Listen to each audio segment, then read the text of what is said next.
श्री गुरु सत्ताय नमः। सभी को मेरा प्रणाम। परम पूज्य गुरुदेव के ने संयम को साधना का एक महत्वपूर्ण सोपान मानते हुए इस पर बहुत बल दिया है और इसके अंतर्गत इंद्रिय संयम, अर्थ संयम, समय संयम और विचार संयम की बात कही है। लेकिन प्राय संयम को समझने में अनेकों को भूल हो जाती है।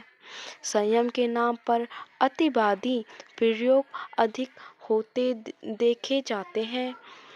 जहाँ वाणी का मित और सार्थक उपयोग करना था, वहाँ व्यक्ति एकदम मौन धारण कर लेता है और अपने कर्तव्यों से विमुख होते देखा जाता है।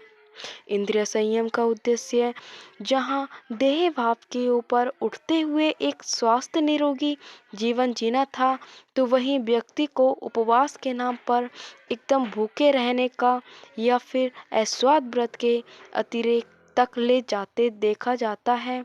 इंद्रिय संयम के नाम पर एकदम कठोर, शुष्क एवं नीरस जीवन शायद ही किस आध्यात्मिक साधना का मूल उद्देश्य रहा हो। ऐसे में साधक एक अवधि विशेष तक संयम के नाम पर हठ योगिक तप करते हुए झूठा संतोष अवश्य पा लेता है कि साधना हो रही है, लेकिन कलावधि समाप्त होने पर फिर वही साधक भोजन व्यंजन से लेकर विषय भोगों पर ऐसे टूट पड़ता है कि संयम का मूल प्रयोजन सिद्ध होता नहीं दिखता। ऐसे में लगता है कि संयम साधना को समझने में कहीं भारी चूक हो रही है। वास्तव में संयम साधना के अतिरेक एक बजाय माध्यम मार्ग के अनुसरण का पथ है, जिसके अपनी यथास्थिति की सम्य समझ के आधार पर आगे बढ़ा जाता है। इसका मूल उद्देश्य इंद्रिय व मन को क्रमिक रूप से साधते हुए चित्त शुद्धि की प्राप्ति करना रहता है, जिसके की वासना, तृष्णा एवं अहंता जैसी त्रिबंधों की जकड़न ढीली हो सके। इससे राग, द्वेष, अहंकार जैसे सूक्ष्म भावों का परिमार्जन करते हुए काम, क्रोध, लोभ, मोह, हीनता एवं दर्प दंभ जैसे अतिरिक्त रिपुओं पर विजय पाना रहता है। इसके साथ उद्देश्य ज्ञान के जागरण, भक्ति के उदय एवं विकास के साथ आत्मबोध, आत्म साक्षात्कार एवं ईश्वर प्राप्ति जैसी अवस्था की ओर बढ़ना व इनमें स्थापित होना रहता है। इसी राह में सेवा का महत्तर कार्य भी चित्त शुद्धि एवं आत्म संतुष्टि के उपकरण के रूप में महत्वपूर्ण रहता है। इस तरह संयम साधना के नाम पर किसी हठ योग या विवेकहीन तप की प्रक्रिया नहीं है।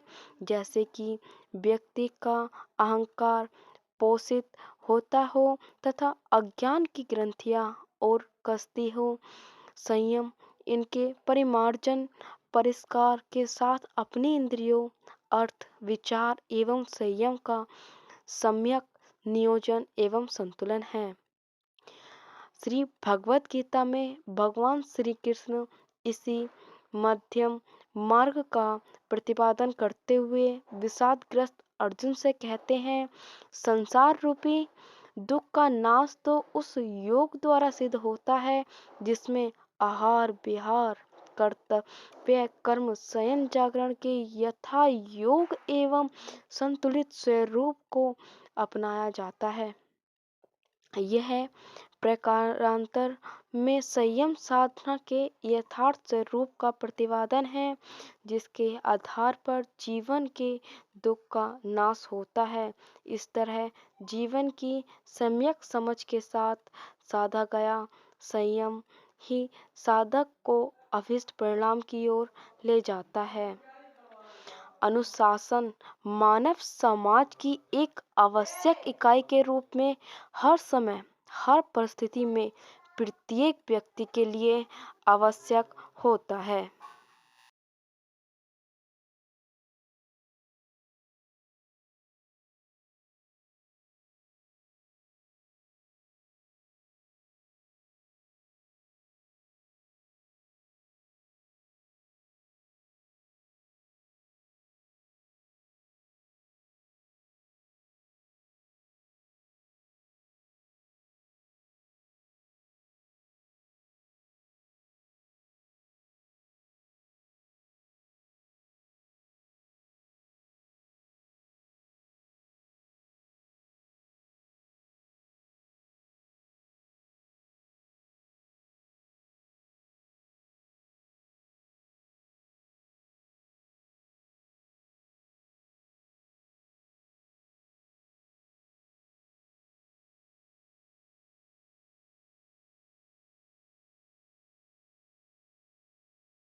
ओम श्री गुरु सत्ताय नमः।